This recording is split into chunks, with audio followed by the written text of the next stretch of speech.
Hello，大家好，这里是冷蔷薇，一个喜欢 TCG 的拍佬。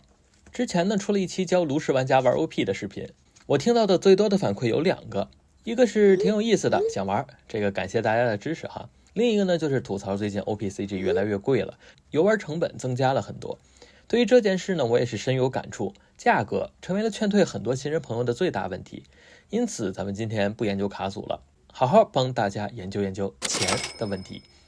要想省钱，咱们得先知道为什么 TCG 普遍会比较贵。大部分商品的价值呢，都受到供给和需求之间的关系所影响。在 TCG 中呢，需求是指大家对于某张卡的重要程度，在供给不变的情况下，需要的人变多了，便会进入卖方市场，卡价呢也会水涨船高。供给则和卡的产量和罕贵度息息相关，产量低、稀有度高的卡牌价格一定会越高，也就是产量和价值成反比。以此类推呢，需要的人少，但供给变多了，就会进入买方市场，货币回笼呢会变得困难，也就是咱们常说的东西太多了没人要，卖方的资金回笼就成了问题。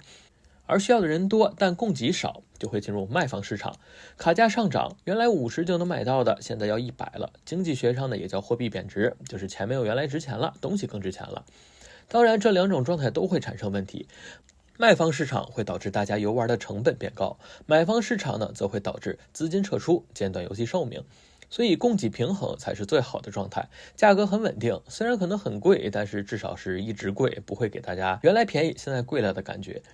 但是市场环境无法完美预测，从而导致货量与市场需求经常无法匹配。因为在 TCG 里，卡的供给关系其实是件很难确定的事情，甚至很多卡的需求量还会受到以后出的卡的影响。因此发行方大部分时候呢，只能根据罕贵度进行按比例发售，剩下的事儿他们就不管了。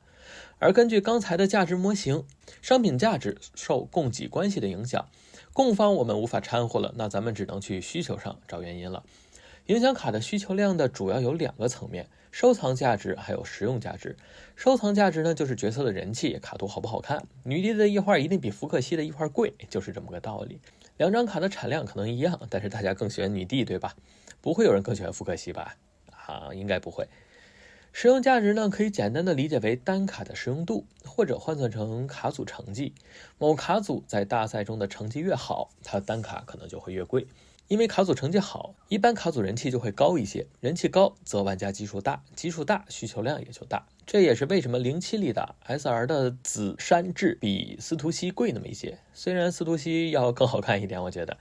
因此咱们也就能得出一个结论，热门卡组或者罕贵度高的卡组必然会稍微贵一些。这里给新玩家稍微普及一下 OPCG 中的卡的罕贵度是如何区分的哈。就拿炉石传说举例吧，炉石里面有传说卡和金色传说卡，金色传说卡呢其实可以视作是 TCG 卡牌中的异画卡，只不过是特定的单卡才会有异画卡。区分方式呢是看右下角的罕贵度的标志上面有没有一个五角星，有就是，没有就不是。不过 OP01至03呢是没有这个五角星的，所以老卡的区分方式主要是看工艺了。异画卡呢会有特殊的工艺浮雕，上手摸一摸就能知道了，并且会把原有的边框替换掉，效果看起来更加霸气。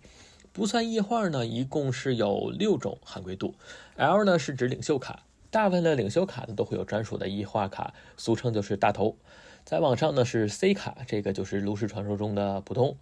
然后是 UC， 之后是 R 卡呢就开始有闪膜了，就能看到闪卡的效果了。R 就是类似炉石传说的稀有了，并且 R 卡可能会有异画版本了。UC 呢就是介于 R 跟 C 之间的一种罕贵度。R 之后呢是 SR，SR 每盒的出率就要更少了，并且每张 SR 卡都会有对应的异画版本了。最后呢是 SEC， 也就是对应传说吧。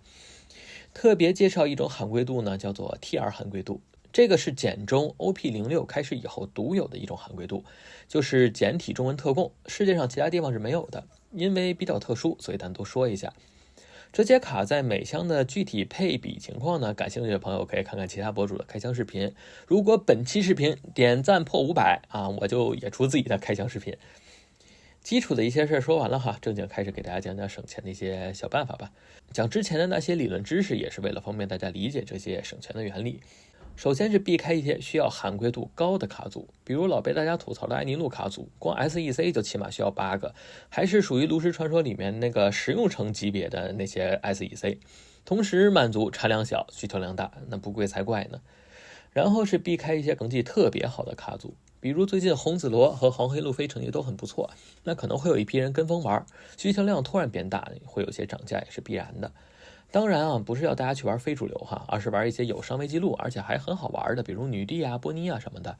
当然，具体的卡组推荐呢，我会在07发售的2至3周后出一期07的卡组现状，届时会为大家好好介绍下环境内的一些卡组，并且呢，到时候的价格也会比较稳定，方便大家根据预算去选择卡组了。然后呢，如果你不是紧追环境，马上就要打新环境的话，也可以等新卡发售1周左右再开始收卡。还是用刚才的供需关系问题回答，需要的人呢都收的差不多了，剩下的需求量呢就会逐步下滑，如果没有特殊情况，价格自然呢会有些下跌，属于是等等党的胜利了。当然了，每当聊到价格这件事，永远绕不开的一个问题就是黄牛。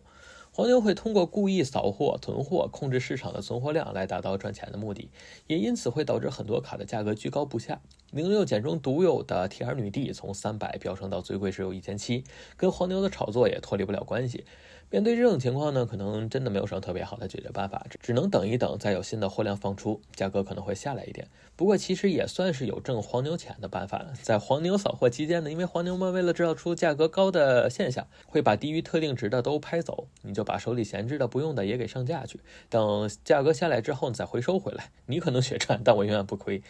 虽然对于黄牛这帮人呢，我肯定是谈不上喜欢，但是也希望大家看开一些吧。毕竟你想啊，如果某明星的演唱会连个黄牛都没有，你是不是也会觉得那个明星好像就那么回事啊？当然了，可能还是会有朋友说啊，你这是站着说话不腰疼，好多卡现在可贵了啊。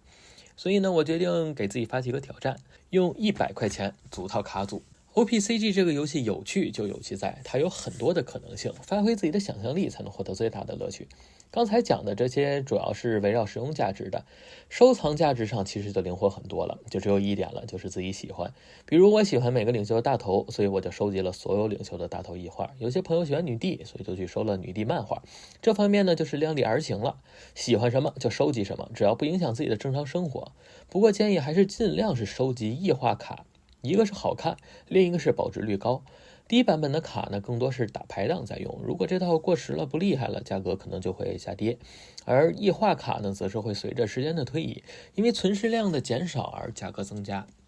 只要官方不作妖的话啊，经历过灰金礼盒的朋友应该都知道我在说什么哈。5·1了，这里祝大家5·1快乐哈，好好休息，多陪陪家人，比赛拿到好名次。想入坑的朋友呢，也可以加下我们的 QQ 群，群里都会互帮互助。好了，这里是冷蔷薇，一个喜欢 TCG 的派老，咱们下个视频再见。